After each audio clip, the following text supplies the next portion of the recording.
Radio Woodstock 100.1. Time for Law Talk. John DeGasperis from Bosch and Keegan. Welcome back. Thanks, man. Thanks for having me back. I have a good time with these things. Personal injury attorneys. Beats working, right? Oh, yeah, for sure. Okay. Take Care of Maya. This documentary that's on Netflix is the story of Maya Kowalski.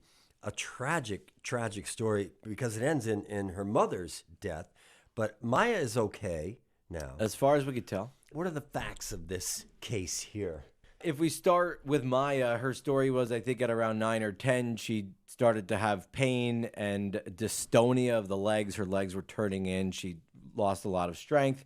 She became sick. So her parents sought out answers. And Maya's mother was a nurse by trade before she had children. And through her research, it was discovered that Maya had a really awful condition known as complex regional pain syndrome, CPRS. I deal with it a lot in my personal injury practice. It's incredibly painful. It's a nerve dysfunction. It's not well known where it derives from or how someone can develop it, although sometimes it happens after trauma. And Maya found doctors who were going to help her, and they basically gave her ketamine through various applications, injection, I think oral form, and they actually put her into a ketamine coma for a period of time. And it worked. But then sometime after the ketamine coma, her pain came back. So her parents took her to the emergency room, I think at Johns Hopkins Children's Hospital down in Florida. And that's when the troubles began. And it was a really sad story what happens from there. Because the hospital mistreated her, misdiagnosed her, didn't listen to the parent. Many causes. Yes. Yeah. The hospital did a lot of things wrong, Yeah. apparently. But as a lawyer, what do you see as the charges against the hospital? Basically, what happened was the hospital made false allegations, although in real time they believed that they were legitimate allegations that Maya's mother was abusing Maya through a psychological disorder whereby parents or caretakers sort of communicate to the world that the person they're caring for has symptoms that really don't exist, and the parent or the caretaker exaggerate these symptoms. What is it called? Munchausen by proxy. Yeah. And so it's really, the hospital said that Maya's mother had Munchausen by proxy, and thus the hospital thought we need to do something about this. So they notified authorities, and the authorities intervened, and they took Maya. She became a ward of the state. They allowed Maya's father to have these awkward short visits while Maya was in the hospital, but they would not let Maya's mother see her. They did allow Maya's mother to have some brief telephone communications for a period of time, but ultimately, they revoked Maya's mother's ability to talk to her. And that really took a very deep toll on Maya's mother. And she ultimately took her life just about 60 days or so after being separated from her daughter. Really sad, tragic story. And if you haven't watched the documentary on Netflix, it's worth a watch. So this case comes to you, and what are your thoughts? What do you think as a lawyer? When I watched the documentary, one of my first takeaways was, wow, the lawyering there was really good, because this is an unusual fact pattern, right? I mean, it sounds like a medical malpractice case, and I think there was a cause of action for medical malpractice, but really what this was an intentional infliction by the hospital and its staff of emotional distress on Maya. And there were also claims for false imprisonment and battery. The lawyers basically took this case to the hospital and said, you behaved so outrageously and recklessly with the health of a 9 or 10-year-old girl that you caused her to be separated from her parents without real explanation. You mistreated her while she was in your care for 60 plus days. You didn't let her have access to her parents. You didn't let her say goodbye to her mother, nor did you let her have the last hug, which is part of the documentary.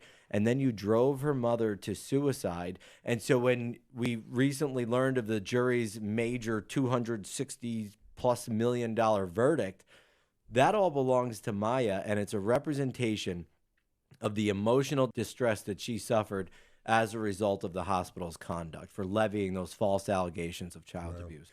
So as a firm, I mean, you'd have to be a pretty good-sized firm to handle a case like this because it requires a lot of resources, I would think. You know, I don't think that this was a very big law firm that took this case, and I would take a case like this. It's a highly unusual fact pattern, though. And, you know, law firms like mine, if you get a case that requires more resources, you make decisions. You farm it out to another law firm, or you keep it and you hire more staff, more lawyers, whatever it might take, so that you have the bandwidth to handle it. But this case is extraordinary, and I give all the credit in the world to it was a male-female lawyer team. There were a lot of depositions required. They had to depose a number of doctors, nurses, social workers. They had to go through text messages. I take it, based on what I watched in the documentary, that they probably used subpoena power to access the text messages that were exchanged between the medical professionals. It was a really thorough job during discovery that these lawyers performed. It was great lawyering. I watched it, and that was my takeaway. As a parent, it was horrible to watch because I can't imagine being removed from my children on a baseless allegation that someone levies against me, and then feeling helpless and hopeless that the court system was not empathetic or sympathetic to the parent's plight. And what's crazy is the mother had this instinct to know that things were not going well. She recorded everything. So they were able to tell the story through the mother's own recordings. So is there new ground? Is there new territory covered in this case? Is there new ground, or is there a precedent? Well, you know, again, I think this cause of action for intentional infliction of emotional distress, it's rarely used. We all know about it. It's a tort, and it's an intentional tort, right? It's not like a car accident case where the allegation is that of negligence. This is an intentional tort, and again, you have to demonstrate that the wrongdoer's behavior was really outrageous. We don't use it because those outrageous situations in life don't often occur, and they don't often result in a real emotional tragedy, right? So you have to have all of the stars align, an intentional act of an outrageous type that creates legitimate emotional suffering. Maya's story was legitimately awful. She was a prisoner in a hospital on baseless allegations that resulted in her mother committing suicide. It doesn't get more tragic than that. And so these lawyers, for them to be able to sort of reach back into their arsenal to pull that weapon out, I thought was a really nice job. And then others came forward with similar allegations. Is this a possible class action? Well, when I was watching the documentary, I thought, well, if it's not a class, each of these individual players will have their own stories. Now, something that I think the documentary highlights is that so many families capitulate. So when think about this, when the Department of Social Services or Children's Services come in and remove a parent from their child, what do most parents do? They do anything they can to have their access to their children. Yeah. They do anything that they can, even if it strikes against their best instincts, to get their children back. And so many of these parents did just that. They capitulated. They signed off on like a case management order, right? Where they basically say, fine, give me my kid back and I'll do anything you want me to do. And then the state says, well, you know, you got to do the parenting class. You got to check in with us every so often. But the sad part is when those parents did that, when they would accept the state's directives, they signed off on any liability. So they basically protected the hospital and the state from any legal action, unwittingly, by the way. But what's different about Maya's story? Maya's mother refused to capitulate. Maya's mother fought for her child, and that's why her story is different, because she didn't waive any legal right. Now, it drove her to the brink, so you question whether or not it was the right decision. Who knows? As you watch the documentary and you hear her mother speaking to these medical professionals and to her lawyer and to the family court judge who removes the family, separates the family from Maya, I think any parent would do what she did, which is fight. All right, John DeGasperis, Bosch & Keegan, personal injury attorneys. That's Law Talk. Thank you. Thanks, man. Thanks for having me back.